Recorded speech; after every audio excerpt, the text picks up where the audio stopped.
YouTube. Welcome to Soaring and Scratching, Screeching and Scratching, Swooping in the Coop. The Poop, Scoop, and Boogie? Something like that. Anyway. I am EagleFan. This is true, and I'm Evil Chicken. Welcome. We wanted to go over our 2019 year in review. Ooh.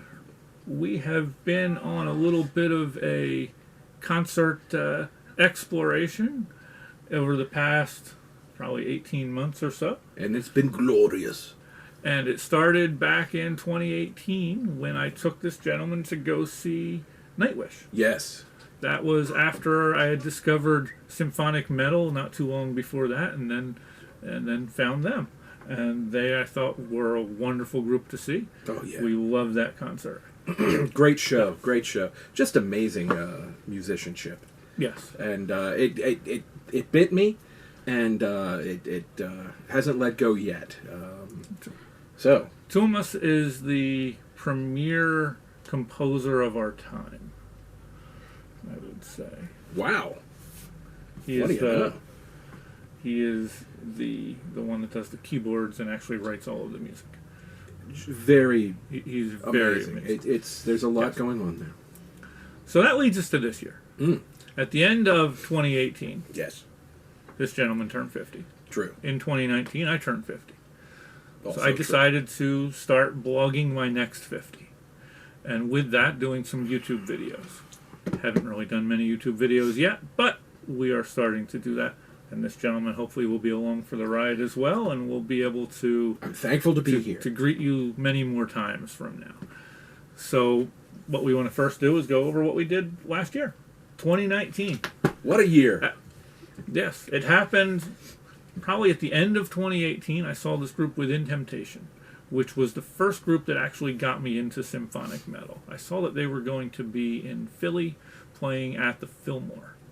So I called this gentleman up and asked him if he wanted to go. And after begging and pleading, he said yes. It wasn't really much begging or pleading. I think it was a Facebook message, and I was like, yes. But... So with that group, I noticed there were two other groups going to be playing with them who I'd never heard before, which ended up being the theme of this year. Many of the groups that we've seen this year, we had never heard before. I'm sorry, I say this year. It's now 2020. Any of the groups we saw in 2019, we'd never even heard before 2019. And you know what? I think it's important, what you just said. The idea that now, with... good Lord, I'm old. That's important to know. The important thing is that to get out there and experience this live, because that's where you really... that's where the art happens. It's not so much consumption then, it's art. The artist is playing, you're there, and somewhere in between, that's where the magic really happens. Yes. Yes, it does. So for this Fillmore show. Yes.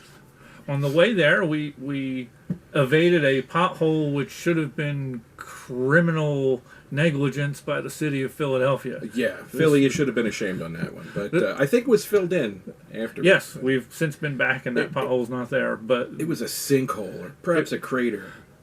Yes, I don't know how my car made it through it. A gaping chasm, but yeah. But we made it through it and we got to the show. True. So opening for Within Temptation were two groups that we had never heard of before. It was Smash Into Pieces and In Flames, both from Sweden. This is where part of the Swedish love affair began. Mm. And I had listened to some of them before the show to get a little bit of an idea of how they sounded. Sure. Now, the first group, they're just kind of metalish. I kind of compare them to Nickelback-ish type of sounds. The second group was a group called In Flames, which is listed as melodic death metal. I'd heard some of that. I had warned this gentleman ahead of time. It might be a little bit heavy because we hadn't gone to anything quite like that before. Well, in quite some time. I mean, we did Queensryche and Leopard in the 80s. Yeah. Was that the 80s? But that was the 80s, yes. Yeah, but that's still not to the level of death metal. No. So with that, we got there And as we were standing outside, this gentleman came up to us and told us of these wonderful seats upstairs. The Fillmore is basically standing room only downstairs. Yes. There's a little upstairs balcony, and we said, you know what? We're old. Let's try this. And I definitely recommend this to anyone if you're Of a certain age. and you don't want to be down there in the pit. This was from the Within Temptation show. It says Within Temptation, but for me, it should say In Flames, because what a show. It picked you up and slapped you around, and you loved every moment of it. It was like it was like primal therapy. It was gorgeous, glorious, as Gowron would say. I must confess, I love Within Temptation. I love everything that I've seen of theirs, everything from the past. Their new album is good, but I like their older stuff a little bit better.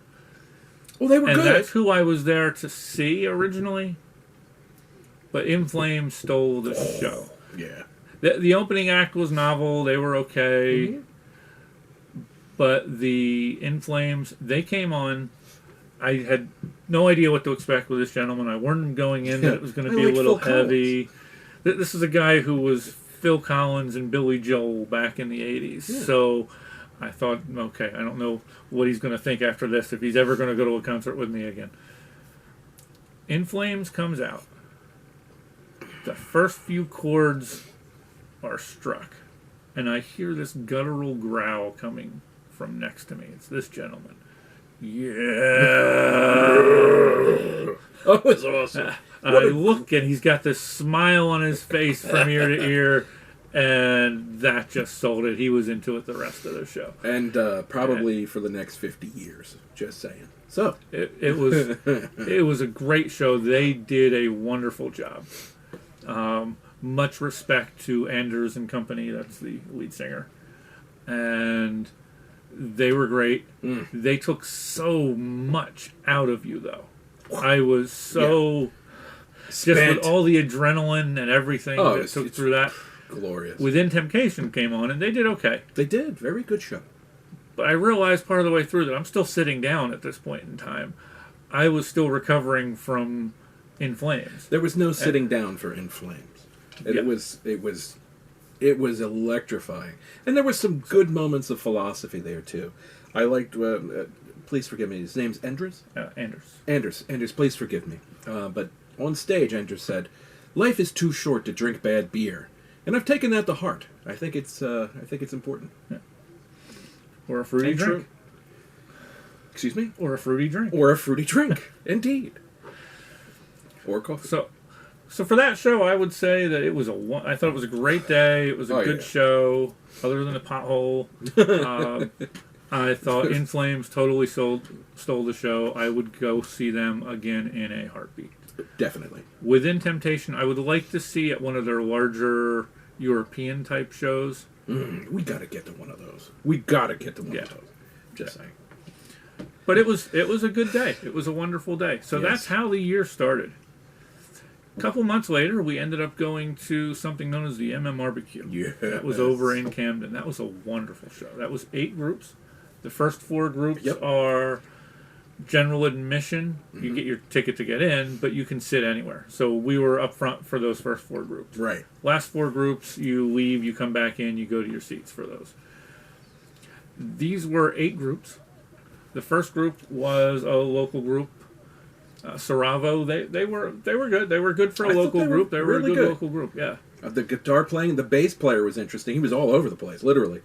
Yeah. The bass player had a lot of energy. True. The next group, I thought, stole the show for those first half of the show. When that was Bad Wolves. They had so much energy. They are a group I would see again. Oh yeah, in a heartbeat. Just this aggressive, assertive music, and it's just such energy. It's great because you get that out, and like your ears are ringing, and the moshing's going on in front of you. We weren't part of that because we were not in the pit. We were right next to the pit, though. Yes. I was impressed at how close to the stage we got for each of the 4. The 4 openers. It was great. It was great. The next group after them probably had a little bad luck of the draw having to play after them. Yes. Glorious Sons, they're a little bit more like a southern rock type of sound to Yeah, them. yeah. So they're a little bit more mellow, and just after that much energy, I thought they were okay. I wasn't overly impressed, but I thought they were okay. They had the misfortune of having to follow Bad Wolves. There seemed to be a little bit of animosity on the stage between the lead singer and the guitar player, and I think they're brothers, if I'm not mistaken. Okay. But, just a little bit of here or there. It was a short set, too. Yeah, it was a short set. But It was what it was. It was still basically they were all openers at that point in time. So the last group was another surprise for the year. yeah. I had no idea, and I believe you had no idea as well, that the wrestler Chris Jericho is the lead singer of Fozzy. Mm-hmm. So we found that out, and they came out and they played a set which I thought was a good set. I thought they did good. I thought it was entertaining. Are you not entertained? Yeah. It was great. It was fun. It was Yeah. a fun show. I love the idea that Mr. Jericho has reinvented himself. I think that's great. Sometimes you only get one shot to invent yourself the first time. Not Mr. Jericho. He's like, I've been a wrestler. I think I'd like to be a heavy metal musician. What the heck? Let's do it. Yeah. I love that. I think thought that's that was fitting. He was used to entertaining a crowd, and I think that's so it's perfect for this guy. And yeah. Yeah. Now for the last four, Yes. the first act of the last four surprised me. This was Joan Jett. I've said this multiple times going in. I thought it was going to be, okay, it's an 80s musician coming back for a little money grab concert tour. But she was impressive. She was impressive. I've said this before as well. There is a reason why Joan Jett is in the Rock and Roll Hall of Fame. Do yourself a favor. Go see Joan Jett. She's coming around this year with who? Motley Crue Yes. and Def Leppard and Poison, right? Yes, that's a whole 80s, Yep. 80s reunion tour right there.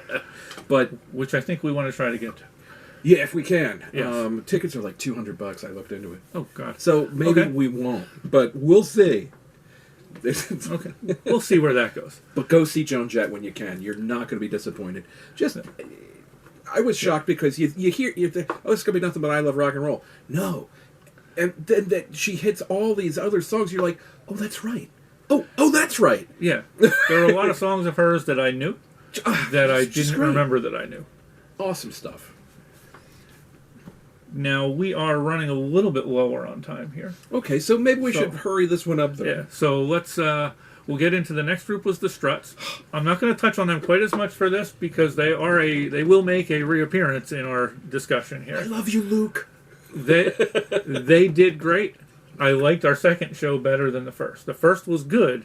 That gave me the taste. Oh, the God, second yeah. show, I think, is what really pulled it off. Oh, I love the Struts. The following group after them was Evanescence. I've said it in a blog review that I've had. For me, it was like a 5 out of 10. For anyone that would like Evanescence, it would probably be an 8, 8.5, maybe higher.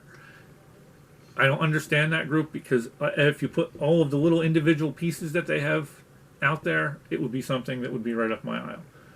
But something just didn't click for me for that. Amy Lee has a beautiful voice. There's no taking that away from her. But I don't know. Maybe because we're not goth kids. I don't know. We're old men who like Swedish death metal. It's weird. Something just didn't click there. But that would not to say that there's anything wrong with Evanescence. Go see her. Go Yeah. see them. A good show. It's just I know what you mean about having all the parts. Like Yeah, everything was had good. the light show. It had the drums. It had the guitars. And they were all good at what they did. Yeah. It's just for some reason the combination just didn't grab me. Yeah. And the last group that we're going to do here for this this portion of the videos is the last group for that, which was Shinedown. Shinedown. Which I've seen them before, so I knew going in that they were going to put on a good show, and they did. I didn't know that going in. I thought that they were I had an appreciation for the band, but I had this feeling in the back of my head. Oh, these are just like a processed sort of band. I couldn't have been more wrong. Brent Smith, God bless you. Awesome show. The rest of the boys in the band, just an amazing. You converted me. Now, actually, we're probably about to run out of time on what the file can hold here. So we'll wrap this portion up, and we'll pick up the second half. He can pick up right from where he left off here with discussing Shinedown, and we'll go into there. Great show, though. Oh, my. Yes. We have high production values here.